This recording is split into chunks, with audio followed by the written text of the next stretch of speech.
ಎಲ್ಲರಿಗೂ ಸ್ವಾಗತ. ಬಹುಶಃ ಈ ಒಂದು ಅಸಿಸ್ಟೆಂಟ್ ಪ್ರೊಫೆಸರ್ ಎಕ್ಸಾಮ್ ಎಕನಾಮಿಕ್ಸಲ್ಲಿ ಮತ್ತು ಸ್ಪೆಷಲ್ ಆಗಿ ಪಿ ಯು ಲೆಕ್ಚರ್ ರಿಕ್ರೂಟ್ಮೆಂಟು ಅದು ಕೂಡ ಎಕನಾಮಿಕ್ಸಲ್ಲಿ. ಸೊ ಇದಕ್ಕೆ ಸಂಬಂಧಪಟ್ಟಂತೆ ಈ ಒಂದು ಪಾಯಿಂಟ್ಸನ್ನು ಅಥವಾ ಈ ಒಂದು ಸಿಲೆಬಸ್ಸನ್ನು ಸ್ವಲ್ಪ ಚರ್ಚೆ ಮಾಡಬೇಕಂತ ತಿಳ್ಕೊಂಡೆ. ಈ ಒಂದು ಕ್ಲಾಸಲ್ಲಿ ನಾನು ಅದ್ರ ಬಗ್ಗೆ ಸ್ವಲ್ಪ ಪಾಯಿಂಟ್ಸನ್ನು ಹೈಲೈಟ್ ಮಾಡಕತ್ತೀನಿ. ಯಾಕಂತಂದ್ರೆ ಸ್ವಲ್ಪ ಗಮನಿಸಿ ನೀವು, ಪಿ ಯು ಲೆಕ್ಚರ್ ರಿಕ್ರೂಟ್ಮೆಂಟ್ ಏನಿದೆ, ಸೊ ಅದರಲ್ಲಿ 2018ರಲ್ಲಿ ಏನು ಎಕ್ಸಾಮ್ ನಡೆದುತ್ತಲ್ಲ, ಸೊ ಅಲ್ಲಿ ರೂರಲ್ ಡೆವಲಪ್ಮೆಂಟ್ ಅಂಥೇಳಿ ಒಂದು ಸಬ್ಜೆಕ್ಟು ಇದೆ ಎಕನಾಮಿಕ್ಸಲ್ಲಿ. ಸೊ ಅದೇ ರೀತಿ 2020ರಲ್ಲಿ ಅಸಿಸ್ಟೆಂಟ್ ಪ್ರೊಫೆಸರ್ ಎಕ್ಸಾಮ್ ಆಗಿತ್ತಲ್ಲ, ಸೊ ಎಕನಾಮಿಕ್ಸಲ್ಲಿ. ಸೊ ಅದಕ್ಕೆ ಸಂಬಂಧಪಟ್ಟಂಥ ಸಿಲೆಬಸ್ಸನ್ನು ನೋಡಿದರೆ 2 ಪಾಯಿಂಟ್ ಹೈಲೈಟ್ ಆಗುತ್ತೆ. ಅಂದರೆ 2 ಚಾಪ್ಟರ್ಸ್ಗಳು ಇಲ್ಲಿ ಹೈಲೈಟ್ ಆಗ್ತವೆ. 2 ಚಾಪ್ಟರ್ಸ್ ಅಂದರೆ ಸಬ್ಜೆಕ್ಟ್ಗಳೇ ಅಂತ ಅರ್ಥ. ಒಂದು ರೂರಲ್ ಡೆವಲಪ್ಮೆಂಟ್ ಇದೆ, ಇನ್ನೊಂದು ಕೋಆಪರೇಷನ್ ಅಂತ ಇದೆ. ಸೊ ಇಲ್ಲಿ ಈ 2 ಪಾಯಿಂಟ್ಸನ್ನು ನಾವು ಕನ್ಸಿಡರ್ ಮಾಡಿದಾಗ ಪಿ ಯು ಲೆಕ್ಚರ್ ರಿಕ್ರೂಟ್ಮೆಂಟ್ಗೆ ಸಂಬಂಧಪಟ್ಟಂಗೆ ಏನು ಮಾಡಿದ್ದಾರೆ, ಸೊ ರೂರಲ್ ಡೆವಲಪ್ಮೆಂಟ್ದಲ್ಲೇ ಕೋಆಪರೇಷನ್ ಬಗ್ಗೆನೂ ಕೂಡ ವಿಷಯಗಳನ್ನ ಕೊಟ್ಟಿದ್ದಾರೆ. ಕೋಆಪರೇಟಿವ್ ಬ್ಯಾಂಕ್ಸ್ ಅಂತ ಎಲ್ಲನೂ ಕೂಡ ಇದೆ. ಬಟ್ ಡಿಫ್ರೆನ್ಸ್ ಏನಾಗುತ್ತೆ ಇಲ್ಲಿ, ಸೊ ಇದನ್ನು ನಾವು ಸ್ವಲ್ಪ ನೋಡಿದರೆ ಇವು ಎರಡಕ್ಕೂ ಕೂಡ ಒಂದಕ್ಕೊಂದು ಲಿಂಕ್ ಅದಾವ ಅಂತ ಅನಿಸ್ತಾ ಇದೆ. ಓಕೆನಾ. ಸೊ ಆ ಒಂದು ನಿಟ್ಟಿನಲ್ಲಿ ಸೊ ಬದಲಾವಣೆಗಳು ಏನಾಗಿದ್ದಾವೆ ಅಂತೇಳಿ ಸಿಲೆಬಸ್ಸಲ್ಲಿ ಅಂಥ ಏನು ಚೇಂಜಸ್ ಆಗಂಗಿಲ್ಲ ಅಂತ ಅನಿಸುತ್ತೆ. ಯಾಕಂದರೆ ನೆಕ್ಸ್ಟ್ ಎಕ್ಸಾಮ್ದಲ್ಲಿ ಅವರು ಈಗಾಗಲೇ ಇರುವಂಥ ಸಿಲೆಬಸ್ಸನ್ನು ಕಂಟಿನ್ಯೂ ಮಾಡಬೇಕಾಗತ್ತೆ. ಕೆಲವೊಂದನ್ನು ಮಾತ್ರ ಸ್ವಲ್ಪ ವೇರಿಯೇಷನ್ ಆಗ್ಬೋದು. ಬಟ್ ನಮ್ಮ ಕ್ಲಾಸಲ್ಲಿ ಈ ಎಲ್ಲ ಸಿಲೆಬಸ್ಸನ್ನು ಕಂಪ್ಲೀಟ್ ಮಾಡುವಂತಹ ಉದ್ದೇಶ ಇದೆ. ಸೊ ಈಗಾಗಲೇ ಕಂಪ್ಲೀಟ್ ಮಾಡಿದ್ವಿ, ಬಹಳ ಸಿಲೆಬಸ್ಸನ್ನು ಈಗಾಗಲೇ ಕವರ್ ಮಾಡ್ಕೊಂಡಿವಿ. ಬಟ್ ಉಳಿದಿರುವಂತಹ ಏನಾದರೂ ಸಿಲೆಬಸ್ ಉಳ್ಕೊಂಡಿದೆಯಲ್ಲ, ಅದನ್ನು ಮತ್ತಷ್ಟು ಕವರ್ ಮಾಡ್ಕೊಳ್ಬೇಕಂತ ಪ್ಲ್ಯಾನ್ ಇದೆ. ಸೊ ಆ ಒಂದು ರೂರಲ್ ಡೆವಲಪ್ಮೆಂಟ್ ಕ್ಲಾಸಸ್ ಒಳಗಡೆ ಈ ಎಲ್ಲ ಕ್ಲಾಸನ್ನು, ಈ ಎಲ್ಲ ಸಿಲೆಬಸ್ಸನ್ನು ಕವರ್ ಮಾಡುವಂಥ ಉದ್ದೇಶದಿಂದ ಈ ಒಂದು ಕ್ಲಾಸಲ್ಲಿ ಸಿಲೆಬಸ್ಸಲ್ಲಿ ಏನು ಹೈಲೈಟ್ ಆಗಿದೆ ಅಂದರೆ, ಈಗ ನೋಡಿ ಸಿಲೆಬಸ್ಸನ್ನು ಸ್ವಲ್ಪ ನೋಡ್ತಾ ಹೋದರೆ ಸೊ ಇಲ್ಲಿ ಹೇಗೆ ಸಬ್ಜೆಕ್ಟ್ಗಳು ಎರಡೂ ಕೂಡ ಸ್ವಲ್ಪ ಲಿಂಕ್ ಅದಾವ ಅನ್ನೋದು ಕೂಡ ಗೊತ್ತಾಗುತ್ತೆ. ಸೊ ಇದನ್ನು ಕಲಿತ್ರೆ ನಿಮ್ಗೆ ಪಿ ಯು ಲೆಕ್ಚರ್ ರಿಕ್ರೂಟ್ಮೆಂಟ್ಗೆ ಸಂಬಂಧಪಟ್ಟಂಗೂ ಕೂಡ ಸಿಲೆಬಸ್ ಕ್ಲಿಯರ್ ಆಗುತ್ತೆ. ಮತ್ತು ಅಸಿಸ್ಟೆಂಟ್ ಪ್ರೊಫೆಸರ್ ಎಕ್ಸಾಮ್ಗೆ ಇರುವಂತಹ ಈ 2 ಸಬ್ಜೆಕ್ಟ್ಗಳಿರುವಂಥ ಮ್ಯಾಟ್ರ್ ಕೂಡ ಕ್ಲಿಯರ್ ಆಗುತ್ತೆ. ಆ ಒಂದು ನಿಟ್ಟಿನಲ್ಲಿ ಸ್ವಲ್ಪ ವಿಷಯಗಳನ್ನ ಹೆಂಗೆ ಅವರು ಹೈಲೈಟ್ ಮಾಡ್ಕೊಂಡಿದ್ದಾರೆ ಅಂತ ನೋಡಿದರೆ, ಸೆಲ್ಫ್ ಎಂಪ್ಲಾಯ್ಮೆಂಟ್ ಏನು special area early attempts at rural development and present rural development programmes ಅಂತ ಕೇಳಿದ್ದಾರೆ. ಅಂದರೆ ಹಿಂದೆ ಹೇಗೆ ಈ ಒಂದು ಸ್ವ ಉದ್ಯೋಗಕ್ಕಾಗಿ ಮತ್ತು ಸದ್ಯದಲ್ಲಿ ಉದ್ಯೋಗವನ್ನು ಕ್ರಿಯೇಟ್ ಮಾಡುವಲ್ಲಿ ಹೇಗೆ ಒಂದು ಪ್ರೊಸೆಸ್ ನಡೀತಾ ಇದೆ, ಸೊ ಆ ಒಂದು ಪ್ರಯತ್ನಗಳೇನು ಅನ್ನೋದ್ರ ಬಗ್ಗೆ ಇರುವಂಥದ್ದು ಸ್ಪೆಷಲ್ ಆಗಿ ರೂರಲ್ ಡೆವಲಪ್ಮೆಂಟ್ಗೆ ಸಂಬಂಧಪಟ್ಟಂಗೆ. ವೇಜ್ ಎಂಪ್ಲಾಯ್ಮೆಂಟ್ ಡೆವಲಪ್ಮೆಂಟ್ ಅಂತ ಹೇಳ್ತಾ, ಓಕೆನಾ, ಕೂಲಿ ಆಧಾರಿತವಾಗಿರುವಂಥ ಒಂದು ಉದ್ಯೋಗ ಏನಿರುತ್ತೆ ಅದರ ಒಂದು ಅಭಿವೃದ್ಧಿ ಹೇಗಾಗ್ತಾ ಇದೆ ಸ್ಪೆಷಲಾಗಿ ಗ್ರಾಮೀಣ ಪ್ರದೇಶದಲ್ಲಿ. ಓಕೆನಾ. ಸೊ ಅದ್ರ ಜೊತೆಗೆ assistant rural water supply, rural sanitisation, land reforms, financing development. ಭಾಳ ಈಸಿ ಅಂತ ಅನಿಸುತ್ತೆ. ಆ್ಯಕ್ಚುಲಿ ಇವು ಆ ಟಾಪಿಕ್ ನೋಡಿದರೆ ಅಂಥದ್ದೇನು ಭಾಳ ಡಿಫಿಕಲ್ಟ್ ಇರಲಿಕ್ಕಿಲ್ಲ ಅಂತ ಅನಿಸುತ್ತೆ. ಬಟ್ ನಾವು ಸ್ಟಡಿ ಮಾಡಬೇಕಾಗಿದ್ದು ಭಾಳ ಡೆಪ್ತ್ ಲೆವೆಲ್ ಸ್ಟಡಿ ಮಾಡಬೇಕಾಗತ್ತೆ.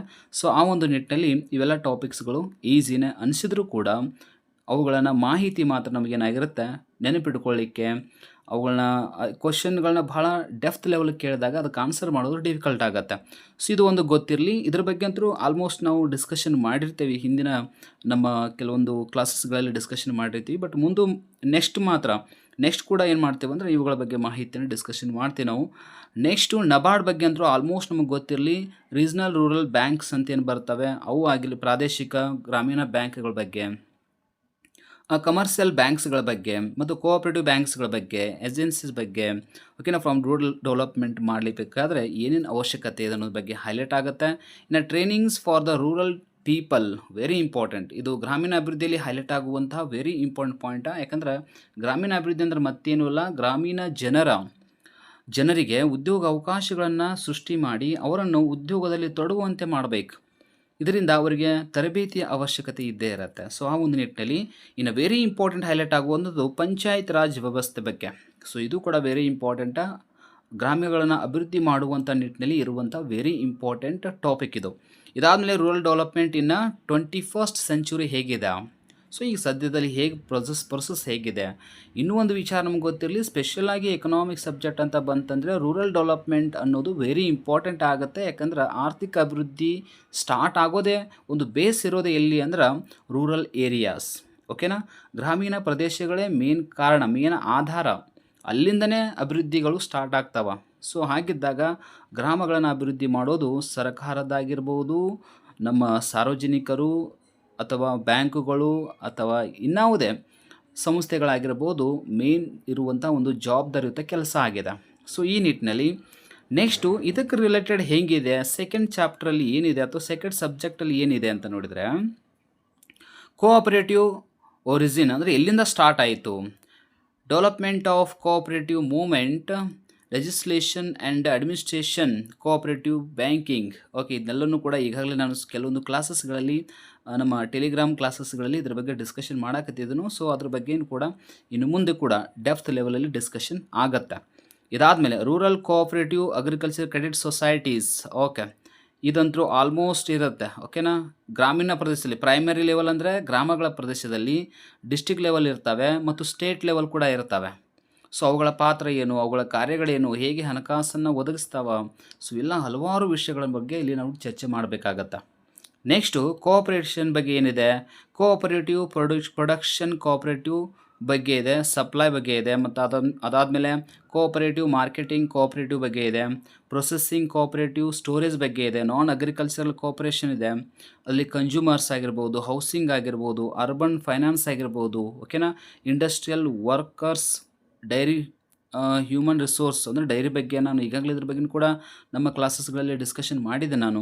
ಆಮೇಲೆ ರಿಸೋರ್ಸ್ ಡೆವಲಪ್ಮೆಂಟ್ ಇನ್ ಕೋಆಪರೇಟಿವ್ ಮತ್ತು ಕೋಆಪರೇಷನ್, ಎಜುಕೇಷನ್ ಆ್ಯಂಡ್ ಟ್ರೈನಿಂಗ್ ಬಗ್ಗೆ ಇದೆ. ಸೊ ನೋಡಿ ಎಷ್ಟು ಬೇಸಿಕ್ ಕಾನ್ಸೆಪ್ಟ್ಗಳನ್ನ ಇಟ್ಟಿದ್ದಾರೆ ಅಂತಂದರೆ ಇವುಗಳ ಬಗ್ಗೆ ನಾವು ಕೇಳಿದ ತಕ್ಷಣ ಏನು ಈಸಿನ ಅನಿಸುತ್ತೆ. ಸೊ ಅಂತ ಏನು ಭಾಳ ಡಿಫಿಕಲ್ಟ್ ಇರಲಿಕ್ಕಿಲ್ಲ ಅಂತ ಅನಿಸುತ್ತೆ. ಬಟ್ ನಮಗೆ ಎಕ್ಸಾಮ್ ಪರ್ಪಸ್ ಅವರು ಭಾಳ ಡೆಪ್ತ್ ಲೆವೆಲ್ ಹೋಗಿ ಕ್ವಶನ್ ಕೇಳಿದ್ರು ಅಂತಂದರೆ ನಮಗೆ ಕನ್ಫ್ಯೂಷನ್ ಆಗ್ತಾ ಇರುತ್ತೆ.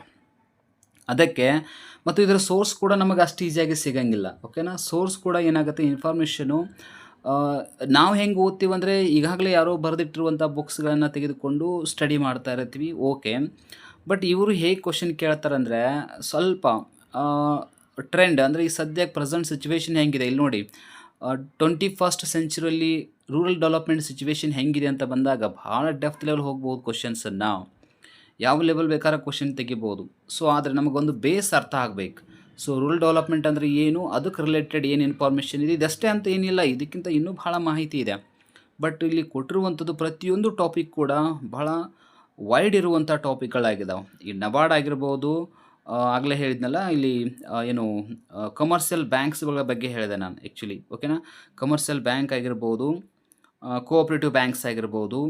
ಸೊ ಇವುಗಳ ಬಗ್ಗೆ ಭಾಳ ಡೆಪ್ತಾಗಿ ನೋಡ್ಕೊಳ್ಬೇಕಾಗತ್ತೆ. ಮತ್ತು ಪಂಚಾಯತ್ ರಾಜ್ ವ್ಯವಸ್ಥೆ ಆಗಿರ್ಬೋದು. ಸೊ ಇಲ್ಲಿ ಕಮರ್ಷಿಯಲ್ ಬ್ಯಾಂಕ್ ಇದೆ ನೋಡಿ.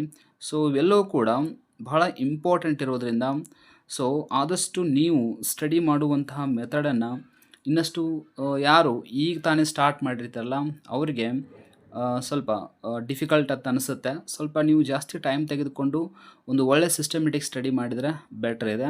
ಆದರೆ ಒಂದು ವಿಷಯ ಏನು ಅಂತಂದರೆ, ನೀವು ಈಗಾಗಲೇ ಇರುವಂಥ ಬುಕ್ಸ್ಗಳನ್ನು ನಿಮ್ಮ ಏನು ನೀವು ಕೋರ್ಸ್ಗಳನ್ನು ಮುಗಿಸುವಂಥ ಸಂದರ್ಭದಲ್ಲಿ ಏನು ಕಲೆಕ್ಟ್ ಮಾಡಿರ್ತಾರಲ್ಲ ಆ ಮಾಹಿತಿಯನ್ನು ಚೆನ್ನಾಗಿ ಓದ್ಕೊಳ್ರಿ, ಅಲ್ಲೇ ಬಹಳ ನಿಮಗೆ ಮಾಹಿತಿ ಸಿಗುತ್ತೆ.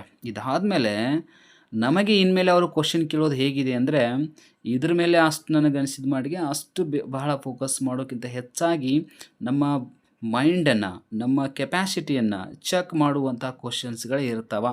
ಇದು ವೆರಿ ಇಂಪಾರ್ಟೆಂಟ್. ಓಕೆನಾ, ನಾವು ಎಷ್ಟೇ ಓದಿರ್ಬೋದು, ಎಷ್ಟೇ ತಿಳ್ಕೊಂಡಿರ್ಬೋದು, ಆದರೆ ನಮ್ಮ ಬ್ರೈನ್ ಎಬಿಲಿಟಿ ಎಷ್ಟಿದೆ, ಕ್ವಶನ್ಸನ್ನು ಅರ್ಥ ಮಾಡಿಕೊಂಡು ಅವುಗಳಿಗೆ ಆನ್ಸರ್ ಮಾಡುವಂಥ ಎಬಿಲಿಟಿ ಇದೆಯಾ ನಮ್ಮ ಹತ್ರ, ಅದನ್ನು ಟೆಸ್ಟ್ ಮಾಡಲಿಕ್ಕೆ ಬರ್ತಾ ಇರುವ ಕ್ವಶನ್ಸ್ಗಳೇ ಹೆಚ್ಚಾಗಿದ್ದಾವೆ.